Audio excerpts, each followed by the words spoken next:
This is Democracy Now!, democracynow.org. I'm Amy Goodman. We look now at a growing boycott against Citizens Bank amidst a campaign to pressure the corporation to divest from financing CoreCivic and GEO Group, two of the nation's largest private operators of ICE jails. An interfaith coalition of dozens of religious groups in Boston said Citizens Bank has failed to adequately address its concern about financing private prisons. So the group is now withdrawing $1 million from its estimated $14 million account with the bank. The Greater Boston Interfaith Organization plans to continue pulling out $1 million at a time until the bank addresses its concerns. This is Senior Minister of Old South Church in Boston, Bishop John Edgerton, explaining the decision on MS Now. We pulled $1 million out today. We transferred it to another bank because we want Citizens to stop doing this dirty business. Citizens is one of the only banks in the country that banks with and provides financing for CoreCivic and GEO Group, two of the most notorious private prison companies in this country. This year, Emmanuel Damas, who is a neighbor, a Boston resident, a 56-year-old man, he died in CoreCivic detention in Arizona from a toothache. He had a toothache. He complained about it. They didn't give him proper care. His toothache became an infection. His infection became sepsis, and he died. And these are the practices that CoreCivic is notorious for and GEO Group is notorious for. And they will not be abusing our neighbors, not with our money. That's Reverend John Edgerton speaking to Rachel Maddow. A Citizens Bank spokesperson responded to Democracy Now! In a statement that said, quote, Citizens is deeply committed to the communities we serve, investing $2 billion in 2025 to help build or preserve more than 8,000 affordable housing units, contributing over 265,000 volunteer hours and partnering with nonprofits across our footprint. People have strong and often differing views on issues like immigration. It's an important public policy debate, but it's not the role of the banks to set policy. Our role is to follow the law and apply our standards consistently as we serve all of our clients. Citizens Bank said to Democracy Now! For more, we're joined by two guests here in New York. Julie Cohen is an Oscar-nominated director who's made many films, including RBG, about the Supreme Court Justice. Everybody. My name is Polly Murray. She and her husband, Paul Barrett, who is a former reporter with the Wall Street Journal and Bloomberg Businessweek, wrote an op-ed this weekend for NJ.com about their decision to close their accounts at Citizens Bank over the bank's complicity with Delaney Hall and other ICE jails. We welcome you both to Democracy Now! Thank you so much for being with us. Julie, let's start with you. Talk about what this Citizens Bank campaign is all about and about your personal decision. Yeah, the campaign to protest Citizens Bank is about their complicity.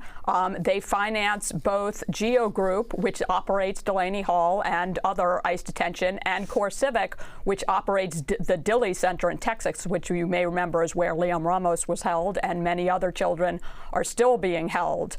And the idea is to basically use our collective economic power to speak out about those who are kind of aiding and abetting this system. I'm taken aback hearing the statement that Citizens Bank just gave you. I'm hearing it for the first time just now, but there was a phrase in there where he said they're committed to upholding the law. Well, some of what's going on, a lot of what's going on in these ICE detention facilities is not lawful because people are being detained there. Immigrant neighbors, most of whom have not committed any crime beyond immigration violations, are being held there without due process. So that's unconstitutional. So they're not upholding the law if they're helping finance these facilities. And explain, we're talking about hunger and labor, a hunger and a labor strike inside the jail. The labor part of it isn't talked about as much. While DHS denies this is going on, interestingly, the border czar, Tom Homan, has talked about force feeding, though he has denied that the hunger strike is happening. Yeah, he's done all kinds of things. He's denied the hunger strike is happening. He's saying that they might have to force feed force feed people, which you obviously wouldn't have to do if there was no hunger strike. And he has also deeply inaccurately claimed that the reason this just happened, I think, on Fox yesterday, he was saying the reason that the hunger strikers are striking is because they feel that they have the right to the ethnic food of their home countries. Made up out of whole cloth. The issue is their unconstitutional incarceration. They also have complained about conditions including putrid water, not enough food, and worms in their food. Nobody's talking about wanting to get their own specialized ethnic food. That's just crap. Paul Barrett, you're a former reporter with the Wall Street Journal and with Business Week. If you can talk about CoreCivic and GEO, these corporations, and Citizens Bank relationship with them. Sure. These are major corporations that require continued financing from banks and other financial institutions in order to operate. Over more than a dozen years, Citizens Bank has arranged for and helped provide some $2 billion in financing for GEO Group and CoreCivic. Without that money, these corporations literally could not function. In 2019, other major banks and financial institutions pulled back from precisely this type of financing, not because of what's going on in Delaney Hall. Delaney Hall wasn't open at that time. They pulled back because they could see that association with the private prison industry was hurting their brand reputation, and they said, no more. We're out of this business. Banks do care about what consumers think about their business. Citizens just decided to stay in, to keep taking the profits from this financing, and as a result, now finds itself enmeshed in this, obscene policy of the Trump administration. And we're just calling for them to step back. They can just stop doing it. It's not that complicated. Last year, during a quarterly earnings call for the private prison company GEO Group, the CEO, David Donahue, claimed that Delaney Hall, another ICE detention center in Michigan, North Lake, would represent potentially an additional $130 million in annual revenue and the need for over 160,000 ICE detention beds nationwide. To date, the Delaney Hall and North Lake contract announcements represent in excess of $130 million of this annualized revenue potential. However, these facilities are expected to generate only partial revenue and earnings contribution in 2025 due to the timing of these facility activations. As a reminder, once a contract has been awarded, our typical facility activation period is 60 to 90 days to hire, train, and clear staff, and to get the facility ready for occupancy, followed by a gradual ramp up in utilization. As we have previously discussed, before the passage of the Lake and Riley Act, the Trump administration had indicated a need to ramp up to 100,000 total ICE detention beds for increased interior enforcement operations. Based on public statements from ICE, the implementation of the Lake and Riley Act could require an incremental 60,000 ICE detention beds or more. We continue to believe that an increase to between 100,000 and 160,000 total detention beds will require a range of solutions for the detention and processing of migrants in the United States. That's David Donahue, CEO of GEO Group, the for-profit prison company that runs Delaney Hall. Paul Barrett. Well, one of GEO Group's top former officials has just become the top official of ICE. So today, actually, right? A guy named Venturella, and this indicates the tight enmeshment between the Trump administration policy, this private prison corporation, and in turn, Citizens Bank, which provides the vital financing that GEO Group needs to operate. So this is what we want to see disentangled. We want to see Citizens Bank walking away from this situation.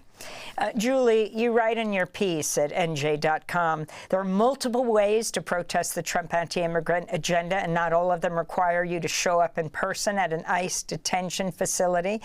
You talk about pressuring your local government to refuse to allow ICE to open one of its privately operated jails where you live. Can you describe how this has happened around the country? And also, you and Paul have been protesting outside Delaney dozens of times. Yeah, I mean, we've been going to Delaney pretty much ever since it opened last spring. We were there the same week, I think just the day, maybe the day before or the day after Representative McIver was arrested there. And is still facing potentially 17 years in prison, by the way, another thing that should be protested vehemently. This is LaMonica McIver, the New Jersey Congress member, who said she was trying to protect the mayor who was arrested, Mayor Ross Baraka of Newark, and she has been indicted by Alina Habba, actually, was the U.S. attorney at the time, who's been removed because they said she was unlawfully there as U.S. attorney, President Trump's former personal attorney. Yeah, it's just illegality on top of illegality, which is almost leading me to forget what I was saying. But we go there. You know, you had earlier on the show one of the mutual aid supporters of the people detained there and their families, Sally. And really, there are people there every single day. Paul and I had been going about once a week, you know, just for a few hours to support what they're doing and to just stand outside with signs kind of reminding the community, which on that strip of Newark is basically short-haul truckers, what's going on inside, holding up signs saying no detention without due process, saying no concentration camps in the USA. And what are the shoes? Okay, yes. So the mutual aid groups, one thing that they do is help make sure that visitors can get inside the facility to see their loved ones at the scheduled visiting time. The guards at Delaney come up with kind of an ever-shifting list of reasons that people could be kept out. And often a wife will be kept out because she's not wearing the right kind of shoes. She has open-toed shoes. In some cases, she's wearing Crocs. She's wearing yoga pants. The mutual aid. There's a dress code to Well, visit? there is a dress code, but the problem is that the dress code tends to change and shift over time, so people are never quite sure, and depending on what guard is at the gate. You know, there's no waiting room inside. This isn't like a regular prison. There's like this little outdoor. Now, first there was nothing, and then there's like a few kind of stadium bleachers with a little thing over them. And so if someone goes up and says, no, you can't see your husband who was grabbed, like in one case, you know, while he was out getting diapers for your kids, you can't see your husband now because you're wearing Crocs, then there's this mutual aid tent that's right out there saying, hey, what size shoes do you? We have shoes, we have pants if you need pants. And that's what, and people are then able to go in to see their loved ones. And Paul Barrett, the pressuring of local governments to refuse to allow ICE to open jails in their community? Right. Well, this is actually succeeding all across the country. There are many communities in multiple states, including New Jersey, where local pressure on city councilmen and mayors and so forth is actually causing the communities to put up barriers to the opening of these facilities. And people just need to keep the pressure up because there is a successful campaign to slow down this process. And I will predict that in coming months, I think we're going to see ICE backing away from opening some of these facilities altogether.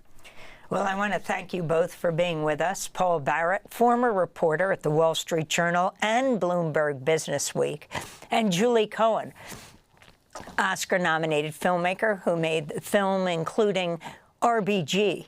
They wrote an op-ed this weekend for NJ.com about their decision to close their accounts at Citizens Bank because of the bank's complicity with Delaney Hall and other ICE detention camps or jails. And actually, Saturday is a big day of action, Julie. Yes, we are taking part. We didn't start this movement, but we have joined in enthusiastically in a National Day of Action. Anyone who wants to check it out can go to dicecitizensbank.org, and you will find right now there are more than 90 protests planned outside Citizens branches all over the Northeast Midwest. There's the map of it. If there isn't one near your Citizens, just set one up yourself. We did. We'd been going to our friends at Montclair Indivisibles, and then we decided we would do our own in Bloomfield this weekend. So you can just click on and find out where the one nearest is. Show up with your citizen sign, or someone will give you a sign. It's so easy and it's so worth doing. And this citizen pressure really has made a difference. It stopped Avelo Airlines from flying detainees out of the country, doing deportation flights. Like, citizen action can really make a difference. And that's what we're not banking on.